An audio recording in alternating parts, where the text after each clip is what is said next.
Ir čia yra ne koks nors kas gudresnis už penktoką ir ne koks nors tūkstantmečio lenktynininkai gudresnis už penktoką. Aš žinau, mes visi kvailesni už penktokus esam. Realiai, ką mes čia turim Liquid Moly Challenge.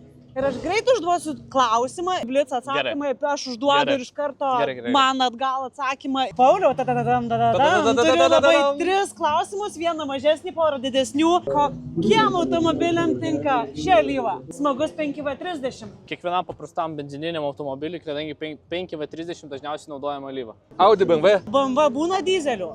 Būna. Tai reiškia tinka ar netinka? Taipogi tinka. Aha. Visiems automobiliam tinkamas, nes Liquid Moly. Ar jis tinkamas ir šiam automobiliui? Šitam trumpam. Opeliui BMW tinka. Ar būna Opel dizelinių? Taip, Opel Tai dizelinių būna. reiškia... Ir dizelinių, ir benzininių. Tada, kokiam automobiliam šis tiktų? Įtariu, kad mažos kubatūros visiems irgi ir benzininiam ir dizeliniam. Dizelinių ir benzininių. Jisai skaito, jis čitina. Benzininiam ir didelio litražo. Dabar tai jau kaip iš natų, nežinau.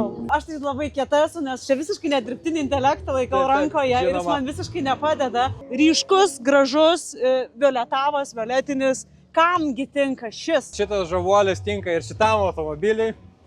Taip. Standartiniam. Ne.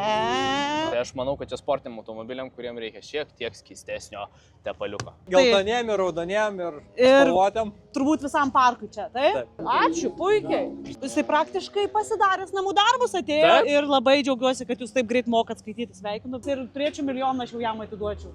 Aš nieko prieš paimti. Tai jeigu turėsiu, būtinai atiduosiu, kad ir Zimbabvės lapais, bet milijoną. O čia aš visai nieko prieš ir pasilikčiau. Ne, nu tikrai Liquid Moly, tai ir aš pasilikčiau, bet aš neturiu džinetos.